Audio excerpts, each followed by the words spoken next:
Todd Licklider had a front row seat to watch the development of Celtics head coach Brad Stevens. Now, he'll have another one watching the debut of Walter McCarty leading a college program. Licklider, who's helmed 3 college programs in the last 18 years, has crossed paths with multiple Boston favorites. Coaching Butler from 2001 to 2007, he helped Stevens grow as a young assistant. And in 2018, he's an assistant on McCarty's first-year staff at Evansville. From my perspective, there's no way I'd be where I am without him, Stevens said of Licklider after he was hired by the Celtics in 2013. Licklider recently spoke with Boston.com about his time with Butler and his work with Stevens, as well as his new role at Evansville with McCarty. This interview has been lightly edited and condensed for length and clarity. Now with Walter McCarty at Evansville. How did that come together? Todd Licklider: I think Coach McCarty and I actually met when he was with the Pacers and I was back in Indianapolis. He's just such an engaging individual. I enjoyed getting to know him. He's very sincere, and just a guy who you end up gravitating towards.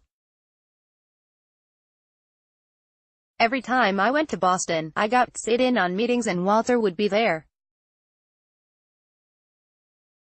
We interacted and while we weren't terribly close, we were friends. We've obviously got the connection with Brad, and I think Walter has a healthy respect for what we did at Butler and the way Brad's doing things. And I have tremendous respect for him. Also, I see that Matthew Graves is on the staff, too. So it seems like he's putting together a bit of the old Butler brain trust. TL, well, I think I might be the weak link. The other guys on staff are really good, too.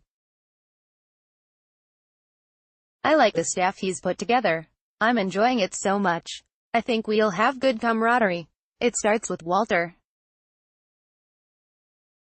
You can't be around him without him getting to know you. That's just the kind of person he is. What were your early impressions of Brad Stevens when he first joined Butler's staff? TL, he was a graduate assistant, and then he was elevated pretty quickly. My thought was he's incredibly personable, pays attention to detail, he's just a terrific teammate and staff member. But I wasn't thinking in terms of what he's going to be, I was just thinking about what he was at the time. We got along well, he cared so much about the team.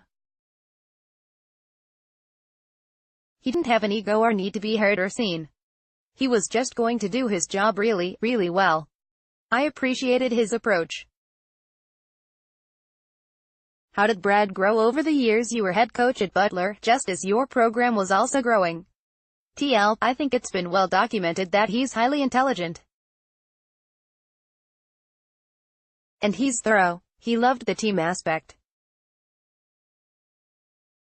We were trying to grow the program, so we're constantly analyzing what we were doing and how we were going to do it. Because I was an assistant the first year and he was an administrative assistant, we actually were roommates on the road. He was involved with my parts of the coaching. He wanted to be coach, but because of his role, he wasn't on the floor. But he would always sit in when I was doing scouting, or when I was doing individual workouts. He got his work done, but also had time to observe and evaluate and grow in the coaching role. He knew he wanted that.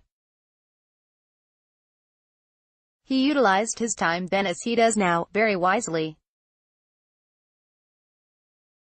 So the growth was pretty natural. It was going to happen because he was invested in it. Todd Licklider leads Butler in 2007 with assistant Brad Stevens seated behind him. Rick Stewart, Getty Images. You, with Brad as an assistant, went through a rebuilding period at Butler. Do you think that helped him when he experienced that with the Celtics? TL, we just kept to our value system. It wasn't broken even when we were rebuilding, we just had to re-establish. Everybody talks about a culture today. I think we were big into that before it was talked about. We knew we wanted to have the right environment. We didn't have everything in terms of resources, but we had enough. What we did have we were proud of. The key was we had the right people. Our coaches were just setting a tremendous example. Like I said, Brad was a great teammate. He wasn't worried about getting the next job or being noticed. He was doing his job really well. And he wasn't the only one. I think I had the best staff in the country. I don't know if it was luck or not, but I was just looking for like-minded people. Guys who really embraced the team aspects. You see that in Boston now. I'm so impressed with everyone in that organization. I'd meet a person who I thought there was something wrong with. Every person is just quality. And I think Brad would tell you that he's been involved with 2 really good organizations from top to bottom. When you left for Iowa, maybe it's assumed now in retrospect, but was Brad the clear choice to succeed you? TL, all of the assistants were capable and young, so that's what you don't know. The reason I'd gotten the job there was I thought there was a great foundation and our players were the right guys. Our athletic director was in tune enough to say maybe this isn't a big splash hiring an assistant coach, but it's the right thing for the program. This program is growing and thriving, and it'll continue because we have the right pieces already. That's how I was hired. So when they chose my replacement, Brad had been my top assistant, so it just made sense.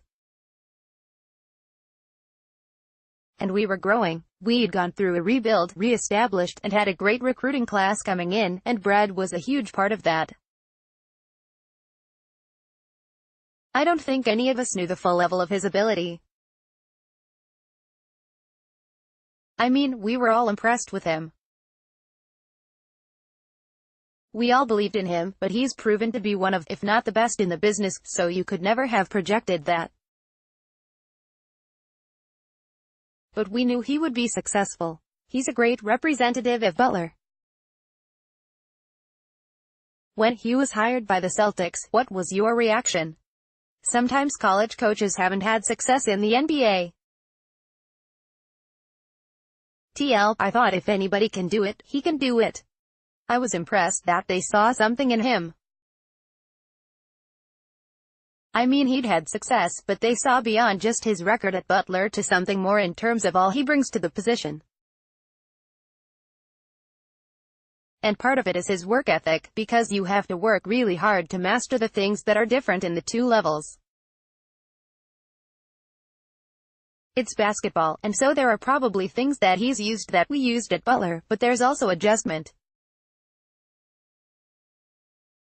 It takes an incredible amount of study and work. You mentioned you were roommates for a time when you were both assistants. Is there another side to Brad Stevens that we all don't see?